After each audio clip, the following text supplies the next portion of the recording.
last few days. It's just after it capped on 28 days, it's just been exploding.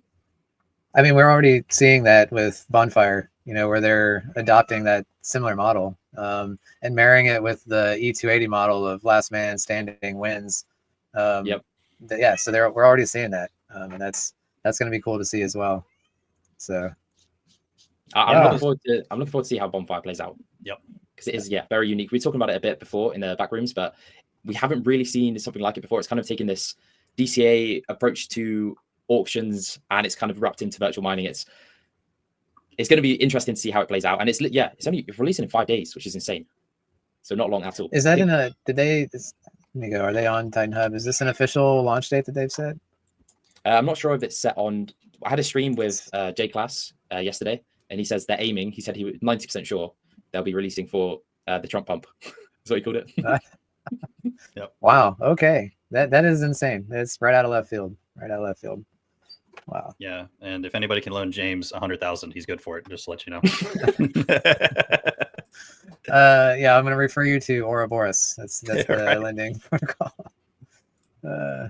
Yeah. LB says the auto adjusting buy and burn could be a stroke of genius too. Yeah. I really like it. If there's a big dump and like drop, this thing auto adjusts and just ramps up real quick, and it'll do like up to 10x what the level 1 buy and burn is. So it's really, really awesome to see. And if that's kind of the allow the market to really do what it does, and it will either take care of it. And obviously, if there's some big drop offs, the buy and burn could deplete a little bit. But at the end of the day, right, it's just scooping up sold tokens. So it's not a bad thing regardless.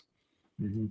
Yeah, I love their approach of they have the buy and burn. There's the recycle amount. That's like 20% of the buy and burn gets stored way into the future. And then after 369 days is capped, but you can continue to go through the virtual mining system, just using the capped tokens, basically. So similar to what kind of Vault has done.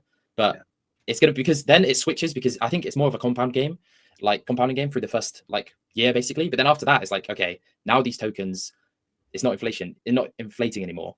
Could be the only way you could build a decent bag before it takes off, because there's no more inflation, it's fully capped, and it just becomes more scarce. So I think it kind of flips. It's kind of like the TitanX model. It's like hyper inflationary to the hyper deflationary. So I'm looking forward to see how that kind of plays out in a year. A year's a long time, but it'll be interesting to see what happens then.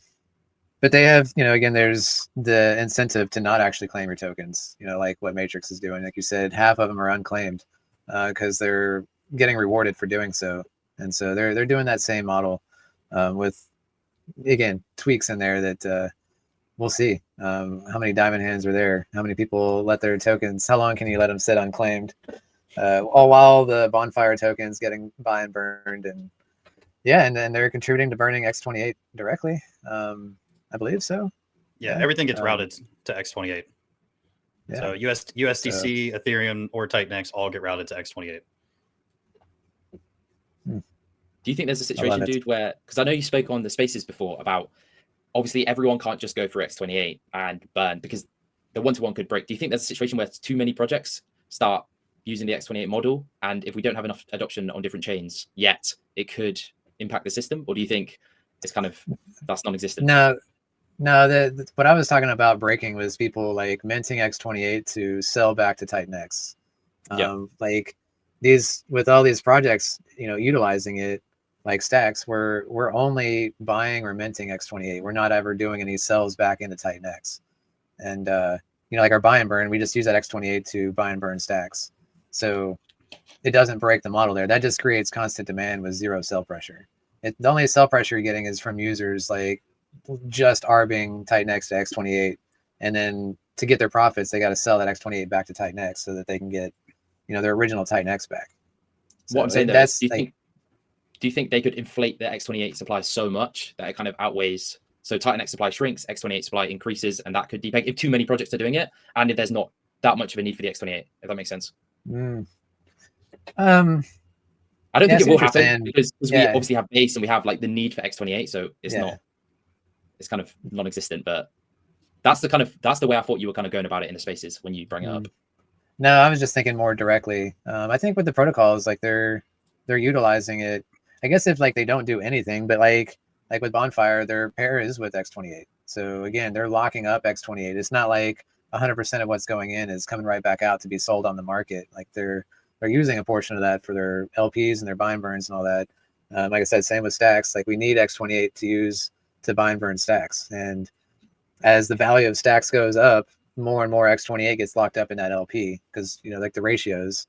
So yeah, no, I think just in LPs alone, you're going to be locking up a ton of X28 to pair with your token.